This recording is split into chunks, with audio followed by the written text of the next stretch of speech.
Silas Reed had already paid for the cow when a little girl slipped 2 fingers into his leather glove. "Mister, if you take Clover, Mama says I have to leave on the freight wagon tonight." Silas looked down. The child could not have been more than 6. Snow had soaked through the toes of her boots, but she was not shivering from the cold. She was staring at the rope in his hand. "Leave for where?" "The orphan house in Fort Benton."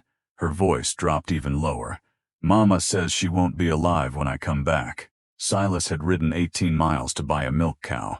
In one whisper, the animal stopped being livestock. It became the price of a goodbye. The town of Red Willow sat beneath a hard gray sky, pressed between the frozen river and the first rise of the Montana mountains. By noon, snow was already erasing wagon tracks from the street.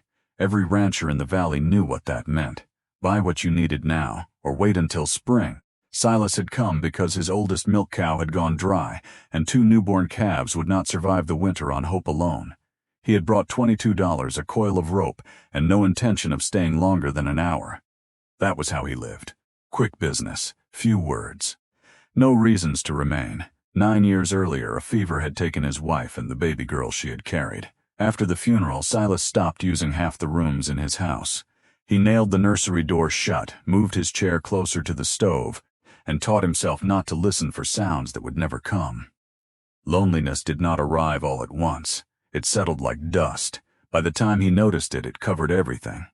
The cow in the market pen was a compact red shorthorn with a white blaze and a small brass bell at her neck.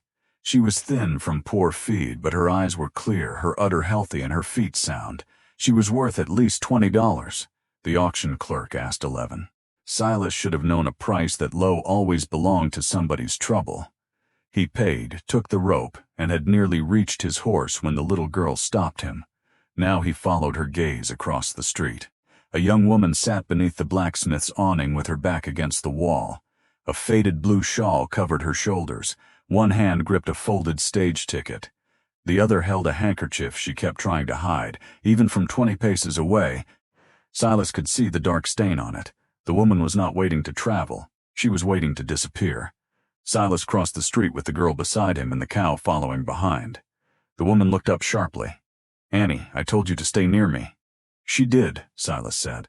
"Near enough to tell me what the cow is paying for." The woman's face tightened with shame. "My name is Rebecca Hale," she said. "The cow is mine. The sale is honest. I didn't question the sale. Then take her." Her words came hard, but her body betrayed her. A cough bent her nearly double. When it passed, she pressed the handkerchief into her fist and turned away from her daughter. Silas looked at the folded ticket. "Fort Benton?" Rebecca nodded. "There is a church home there." They agreed to take Annie. "The freight driver leaves before dark." "And you?" "I have a room in the livery loft for tonight. What about tomorrow?" Rebecca said nothing. Annie answered for her. "Mama says tomorrow is God's business." Silas had heard people use faith to describe courage. He had also heard them use it when they had run out of choices. He crouched in front of Annie. "Go stand with Clover for a minute." The girl wrapped both arms around the cow's neck. The brass bell gave one weak chime. Silas turned back to Rebecca. "How much did you need?" $8 for the wagon, $3 for food on the road, the rest for the church fee. "And that leaves nothing for a doctor. A doctor cannot fix what I have. You don't know that. I know I cannot keep my daughter warm." Her eyes flicked toward Annie. "So I am doing the one thing I still can." Silas understood the logic. That was what made it unbearable. Rebecca was not selling a cow. She was dismantling the last pieces of her life in the order that might keep her child alive. First the animal, then the child, then herself. Silas walked back to the auction clerk and placed the sale paper on the counter. "I bought the cow," he said. The clerk nodded. Silas turned the paper over. "Write Rebecca Hale's name here." The clerk frowned. "Then why pay for her?" "Because the money was owed. And the cow wasn't." He returned to the street and handed Rebecca the paper. She stared at it. "The cow is yours," Silas said. "The money is yours too." Her expression hardened. "I will not take charity." "Good. I wasn't offering it." He pointed toward the mountains where the sky had turned almost black. "My ranch has an empty cookhouse, a dry stove, and more milk work than I can manage. You know cattle? My husband and I ran a cream shed before he drowned. You know butter? Better than you do, I expect. For the first time, something alive moved behind her tired eyes. Silas nodded once. Then come work until spring. Keep your own cow, keep your wages. When the trail's open, decide what tomorrow looks like. Rebecca looked at the storm, the ticket in her hand and the little girl clinging to Clover. You don't know us. No. Then why would you do this? Silas glanced at Annie. Because she asked me before the world taught her to stop asking. They left Red Willow less than an hour later. Clover was tied behind the wagon.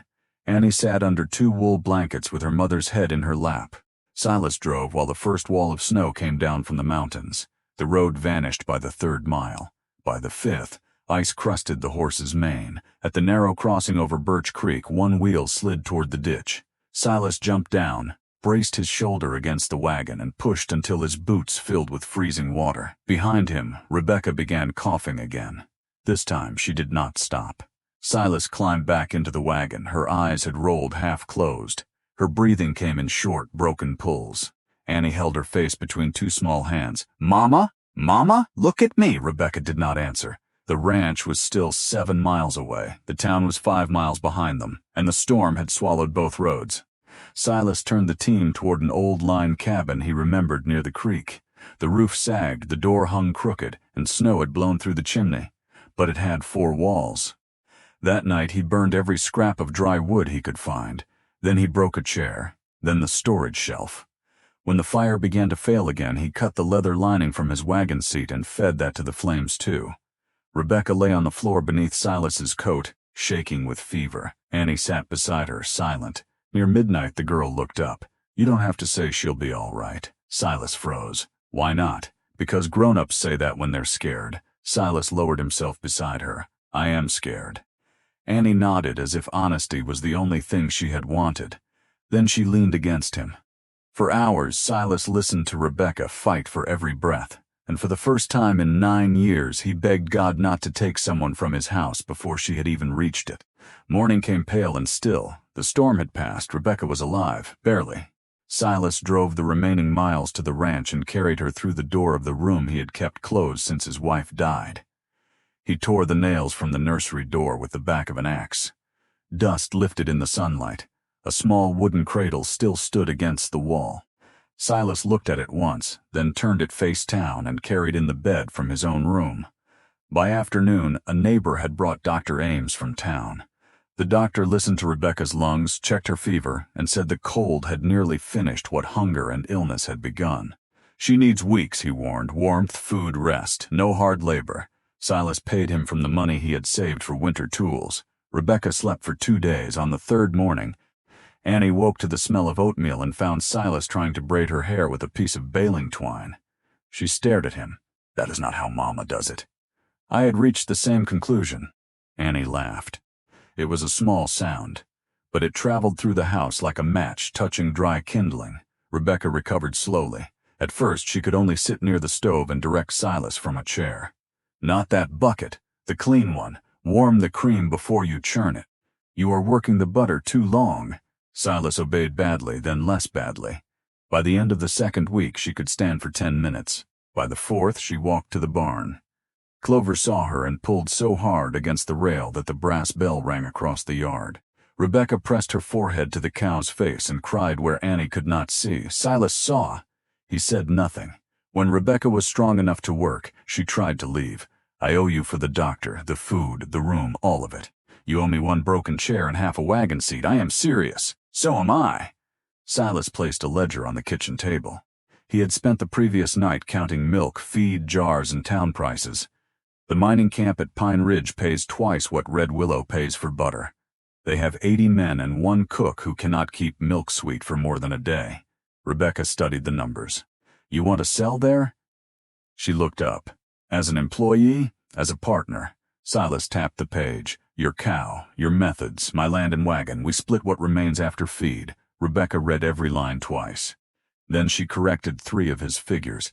By March, the ranch wagon carried butter wrapped in clean cloth, crocks of soft cheese, and bottles of cultured cream to Pine Ridge every Thursday. By April, they had paid the doctor. By May, Rebecca bought 2 heifers with her own money. The little business did not grow because of a miracle. It grew because Rebecca knew how long cream could rest in cold weather, how to save weak milk, how to judge butter by sound before color, and how to sell to men who were tired of eating beans. Silas supplied the barn, Rebecca supplied the future, Annie supplied noise. She ran between the house and dairy shed, named every calf, and hung Clover's old brass bell beside the kitchen door so it rang whenever someone came home. Spring opened the valley, grass returned to the low fields, water rushed beneath the cottonwoods. The house Silas had kept silent for 9 years filled with flour on the table, boots by the stove, and arguments about whether Six was old enough to ride alone. Rebecca never asked him to open the nursery again. She simply helped him turn it into Annie's room. One evening, Silas found the old cradle behind the barn where he had left it. The next morning it was gone. Rebecca had taken the wood apart and used it to build shelves for the dairy jars. Silas stood in the doorway for a long time. She came beside him. "I should have asked." "No," he said. He touched one of the smooth boards. "It was made to hold a life.